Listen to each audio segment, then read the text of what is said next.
And gold buyers, మీ కష్టాల్లో నమ్మకమైన మీ ఆత్మీయ నేస్తం. శ్రీను వైట్లగా నన్ను స్టార్ చేశారు. గర్వంగా చెప్పుకున్న ఒక మూమెంట్ అది. అయ్యో అసలు మీకు తెలియదు, ఆనందం సినిమా ఈరోజు రిలీజ్ అయింది కదండి. రిలీజ్ అయిన తర్వాత ఒక 2-3 రోజుల తర్వాత నుంచి నాకు ఒక 13 సినిమాలు ఒకే రోజు వచ్చాయండి ఫోన్లు. 13 సినిమాలు ఒకే రోజు నాకు ఫోన్ వచ్చింది క్యారెక్టర్లు. నాకు తెలియదు అప్పుడు నేను చిన్నోని, అప్పుడు నాకు 23, 24. నాకు ఏది చూస్ చేసుకోవాలో తెలీదు, ఏం తెలీదు, చేసుకుంటే వెళ్ళిపోయాం అలాగంతే. సో అది అండ్ అనే సినిమా నా లైఫ్లో అది చెరగని ముద్ర అండి. అది ఇంకా ఆ రోజు షూట్లో ఎంఎస్ నారాయణ గారితో మీ ఎక్స్పీరియన్స్ చెప్పండి. ఎందుకంటే ఒక షాట్లో మీరు ఆయన షర్ట్ కూడా పట్టుకుంటారు. అవును, ఆయన అప్పటికి చాలా పెద్ద గొప్ప నటుడు. అయ్యో. సో ఆ ఎక్స్పీరియన్స్ చెప్పండి ఎంఎస్ నారాయణ గారితో. అయితే ఆ రోజు ఫస్ట్ రోజు అండి ఆయనతో యాక్ట్ చేయడం నేను ఎంఎస్ గారితో. దాని ముందు రోజు కూడా ఒక సీన్ చేసాము, కానీ ఆ రోజు నైట్ ఎఫెక్ట్ సీను అది 2 days ప్లాన్ చేశారండి శ్రీను ఇట్లా. యాక్చువల్ ఓకే 2 days ప్లాన్ చేశారు. అది కూడా ఒక ఇక్కడ మన ఖైరతాబాద్ దగ్గరలో ఇక్కడ ఒక పెంట్ హౌస్, వెనక ట్రైన్ వెళ్ళేది కనపడతా ఉంటుంది, అది సోమాజిగూడ దగ్గర ఎక్కడ ఒక పెంట్ హౌస్లో అవును షూట్ చేసాం. మా బ్యాచ్లో మా రూమ్ సీన్స్ అన్నీ అక్కడ చేసాం. అయితే అక్కడ చేసాం. ఆ రోజు చెప్పారు ఇది పెద్ద సీను, ఇది 2 days అనుకుంటున్నారన్నట్టు తెలిసింది నాకు. సరే ఓకే వెళ్ళాము. ఎంఎస్ నారాయణ గారి కాంబినేషను, డైలాగులు చాలా ఉన్నాయి, మీకు ఎక్కువ ఉన్నాయి సీన్లో. డైలాగులు నాకే ఒక పాట పాడతాను, ఒక స్టోరీ చెప్తుంటాను, అది చేస్తుంటా, ఈలోపు ఆయన వస్తారు, ఈలోపు తలిపేసేయండి అంటూ మళ్ళీ ఆయన కాంబినేషను, ఇవన్నీ ఉన్నాయి. సో ఫస్ట్ ఏదైతే ఉందో అదంతా రౌండ్ ట్రాలీ అండి. అవును, మీరు మాట్లాడుకునేది ఒక స్టోరీ చెప్తా ఉంటే అంత రౌండ్ ట్రాలీ. ఇది బాగా ప్రిపేర్ అయ్యానండి నేను ఫస్ట్, ఎందుకంటే ఎంఎస్ గారు కాంబినేషన్ చేయాలి, ఇది ఇంత పెద్ద షాటు, లెంత్ డైలాగ్స్ ఉన్నాయి, నా వల్ల 1 more అవ్వకూడదు. అప్పుడు ఫిలిం కదండి, అదొకటి నా ఫీలింగ్ అంటే నేను సింగిల్ టేక్లో చేసే ఆర్టిస్ట్ అనిపించుకోవాలి, నాకు కసి అండి. సో బాగా ప్రిపేర్ అయ్యి అయిపోయింది. ఒక టేక్ అయింది, ఒక 2వ టేక్ ఓకే అయిపోయింది, ఆ షాట్ అయిపోయింది. లేకపోతే ఎంఎస్ గారు ఎంట్రీ, ఆయన కాంబినేషను, ఆయన కొట్టి మీకు ఇప్పటికీ గమనించండి, మీరు క్లియర్ గమనించండి, ఆయన కొట్టేది మీకు క్లియర్ తెలిసిపోద్ది, కొట్టినట్టు ఉండదు. అవును, మీకు క్లియర్ చూస్తే ఆయన అంత పెద్ద యాక్టర్ అండి. అసలు ఆయనతో యాక్ట్ చేస్తాము, అందులో ఆయన టైమింగ్ అందుకోవడం చాలా కష్టం. మీకు ఎంఎస్ నారాయణ గారు, సునీల్ గారు టైమింగ్ అందుకోవాలంటే అసలు చాలా కష్టం అండి. అది ఎంత అలర్ట్గా ఉండాలంటే మనం చాలా అలర్ట్గా ఉండాలి, అండ్ ఆ టైమింగ్ క్యాచ్ చేయాలంటే.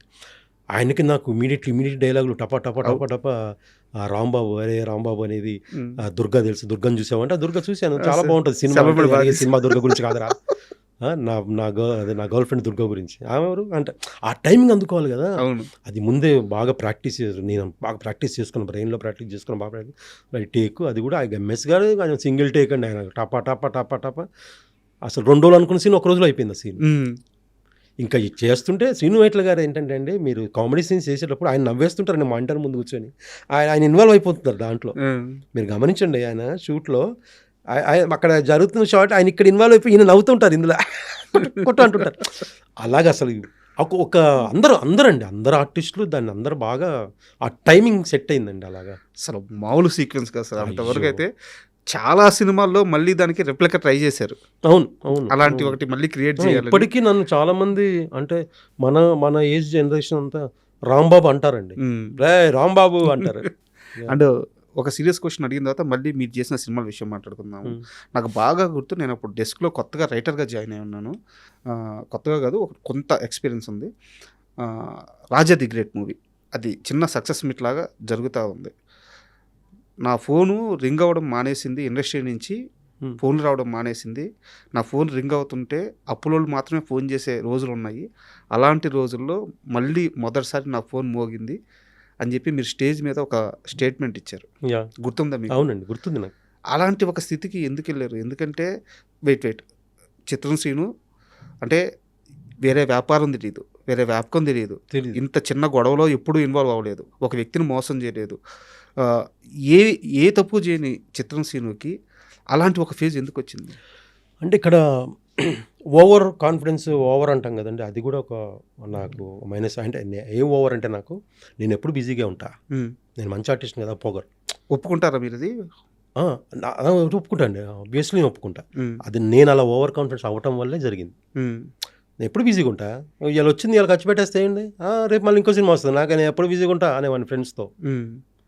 మీరు నమ్మరండి, రాజు కనకాల గారు కనపడితే, అంటే ఇది డిస్కషన్ ఇప్పుడు చేయొచ్చో లేదో, రాజు కనకాల గారు, నేను ఒక చోట ల్యాండ్ చూశాను, కొంటున్నాను, బావ అంటాం, నువ్వు కూడా కొను అనేసి అంటే నేను ఏంటి బావ ఎక్కడ చూసావు అన్నా. అప్పుడు మణికొండ అని ఒక ఏరియా, నేను అన్నమాట చెప్తే ఇప్పుడు ఇది అంటే ఓవర్ అంటారండి, నేను ఎందుకు అలా ఉన్నాను అని తర్వాత అనిపిస్తుంది. బావ నేను మణికొండలో ఉండాలా, చిరంజీవి గారు ఎక్కడ ఉంటారు, జూబ్లీహిల్స్లో ఇల్లు కొంట అనేవాడిని. ఉమ్, ఎందుకంత ఓవర్ చేశాను అని అంటే నాలో లోపల నేను ఇప్పుడు బిజీగా ఉంటా, నేను ఇంకా గోల్ కొడతా, ఇంకా అది ఎప్పుడు ఉండొద్దండి లైఫ్లో. ఉంటాయి అప్ అండ్ డౌన్స్ అని తర్వాత తెలుసుకుంటా. తెలీదు, ఏజ్ తక్కువ. ఏజ్ తక్కువ, తెలీదు, ఓవర్ కాన్ఫిడెన్స్. అందుకే ఉన్నప్పుడు దాన్ని దాచుకోవాలి, ఉమ్, దాన్ని సేవ్ చేసుకోవాలి, దాన్ని ఎలా ఎన్ని ఇన్వెస్ట్ చేసుకోవాలి. తర్వాత లైఫ్ ఎలా ఉంటుందని మనం ముందు చెప్పలేం. ఉమ్, అది తెలియదు, అది మన చేతిలో ఉండదు. మనం ఒకటే చేయాలి, కష్టపడి హార్డ్ వర్క్ చేసుకోవాలి, దేవుడిని నమ్ముకోవాలి, కష్టపడి పని ఏదనుకున్నా దాన్నే దేవుడు అనుకుని నమ్ముకొని ముందుకెళ్ళాలి. ఉమ్. అదొకటే చేయాలి తప్ప నేను ఎప్పుడు ఇదే స్థితిలో ఉంటా అనుకుంటే అది రాంగ్. బట్ మీ విషయంలో బ్యూటీ ఏంటంటే మీరు ఏ రోజు కూడా పనిని అశ్రద్ధ చేయలేదు. లేదండి. సో ఛాన్స్లు ఉన్నా లేకపోయినా బాడీని కరెక్ట్గా మెయింటైన్ చేసుకుంటూ వచ్చారు, హెల్తీగా ఉంటూ వచ్చారు, సినిమా అవకాశాల కోసం తిరుగుతూనే వచ్చారు, తిరుగుతూనే ఉన్నాను, నేను ఇప్పటికీ తిరుగుతానండి, కష్టపడుతూనే ఉన్నారు. ఆ విషయంలో మాత్రం మీ మీద 0 కంప్లైంట్స్. సో మైండ్ సెట్ అనేది చిన్న ఏజ్లో వచ్చిన ప్రాబ్లం. నేను అలా లేదండి, నేను మధ్యలో ఖాళీకి కూడా ఉండొద్దు, నేను వర్క్ అడుగుతానండి, ఏం ప్రాబ్లం లేదు. నాకు చాలాసార్లు మన వేణు గారు, ధనరాజు గారు, మేమందరం ఈవెంట్స్ కూడా తీసుకెళ్ళేవాళ్ళండి. నన్ను తీసుకెళ్ళి నాకు ఫోన్ చేసి అన్న రండి ఈవెంట్స్కి వెళ్దాం అని తీసుకెళ్ళి, నాకు అంటే ఫైనాన్షియల్గా నాకు అక్కడి నుంచి కూడా. ఆ తర్వాత మళ్ళీ వేణుగారే నాకు జబర్దస్త్లో నేను చేస్తున్నానన్నా మీరు రండి అంటే నేను వెళ్ళి జాయిన్ అయ్యాను. జబర్దస్త్ చేశాను కొన్ని రోజులు, నాకు అక్కడ నడిచింది. అలాగా నాకు నాగిరెడ్డి గారిని, నాగతేజ అని వాడు జబర్దస్త్లో చేసేవాడండి. ఆడు ఇప్పటికీ నన్ను ఈవెంట్స్ పిలుస్తాడన్నాడు. నాకు చాలా రోజులు చాలా ఈవెంట్స్ ఇచ్చాడండి, చాలా ఈవెంట్స్. నాకు చాలా హెల్ప్ అయింది, అవన్నీ నాకు ఫైనాన్షియల్గా హెల్ప్. ఆ తర్వాత చిట్టిబాబు అని ఫ్రెండ్ ఉన్నాడు, వాడు ఈవెంట్స్ చెప్పేవాడు. ఈవెంట్స్ మీద చాలా రోజులు బతికానండి నేను, చాలా నడిపి. అంటే ఇండస్ట్రీ ఆ ఈవెంట్స్ వచ్చిన డబ్బులతోనే మళ్ళీ నేను సేవ్ చేసుకోవాలి, మళ్ళీ తిరగాలి ఆఫీస్లో, మళ్ళీ డైరెక్టర్ని కలవాలి, మళ్ళీ ఏం కాదు ఉంటుంది స్ట్రగుల్, వచ్చినప్పుడు ఉంది కదా అలాగే మళ్ళీ తిరుగుదాను, మళ్ళీ స్ట్రగుల్, మళ్ళీ తిరిగానండి, బాగా తిరిగానండి, బాగా. మళ్ళీ నేను సెకండ్ టైం తిరగటం ఏంటి అని నాలో నేను ఎప్పుడు అనుకోలేదు. తిరగాలి, అవును డౌన్ ఫేజ్ ఉంది, ఏం కాదు తిరుగుదాం, మళ్ళీ గోల్ కొడదాం. ఈసారి గోల్ కొట్టాడు మాత్రం ఓవర్ కాన్ఫిడెన్స్ వద్దు, ఏమొద్దు, క్రమశిక్షణతో జాగ్రత్తగా ఉండాలి.